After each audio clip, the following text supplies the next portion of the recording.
দেখতে বিয়ের 1 মাস হয়ে গেল। কাঞ্চন মল্লিক আর শ্রীময়ী চট্টরাজ ছাদনাতলায় যাওয়ার পর প্রেম যেন আরো জমে ক্ষীর। কিভাবে বরের সঙ্গে কাটান ভালোবাসার মুহূর্ত জানালেন একজন সাক্ষাৎকার। কটাক্ষের যে ধার ধারেন না কাঞ্চন মল্লিক বা শ্রীময়ী চট্টরাজ, বারে বারে তা বুঝিয়ে দেন। স্বভাব 53 বছরে এসেও কোনো তরুণের থেকে অনেক বেশি স্বতঃস্ফূর্ত কাঞ্চন।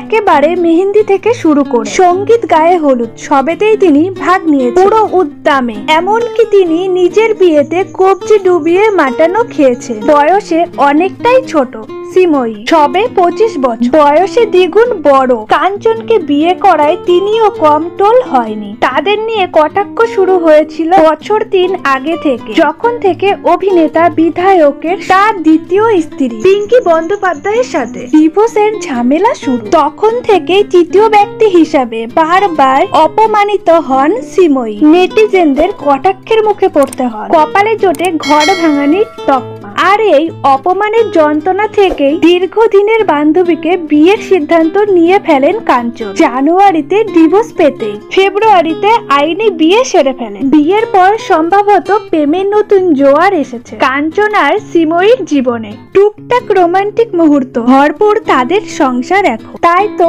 আনন্দবাজারকে ভালো লাগার বহু সম্পর্ককে অকপটে নতুন বউ বললে এটা অশ্লীল না বিকৃত জানি না, তবে শীতকালে লেপের তলায় জড়িয়ে ধরে শুয়ে থাকা আমার সবচেয়ে প্রিয় মুহূর্ত। শ্রীময়ীর মুখে এমন কথা শুনে লজ্জায় লাল হয়ে যায় কাঞ্চন, এমনকি জড়িয়ে ধরে থামানোর চেষ্টা করে। শ্রীময়ী আরো জানান তার জন্মের সঙ্গে সম্পর্ক বৃষ্টি, আর তিনি বৃষ্টিতে ভিজতে ভালোবাসে। মারাত্মক বৃষ্টি ভেজা বিকালে জানালার পাশে বসে কফির কাপের চুমু বড্ড প্রিয় তার। কাঞ্চন আবার পাশ থেকে জানালেন বউ যখন বৃষ্টিতে ভেজে তখন তিনি ছবিও তোলে। বিয়ের পরেই শ্রীময়ী জানিয়েছিলেন কাঞ্চন তার থেকে চোখ ফেরাতেই পারছেন না, হা করে নাকি মুখের দিকেই তাকিয়ে থাকছেন। ঘরের কোনো কাজও করতে দিচ্ছেন না বাচ্চা বউকে। 14 ফেব্রুয়ারি আইনি বিয়ে হওয়ার পর মার্চের 2 তারিখে সামাজিক বিয়ে করেছেন কাঞ্চন শ্রীময়ী। শুধু হানিমুনে যাওয়াটাই বাকি।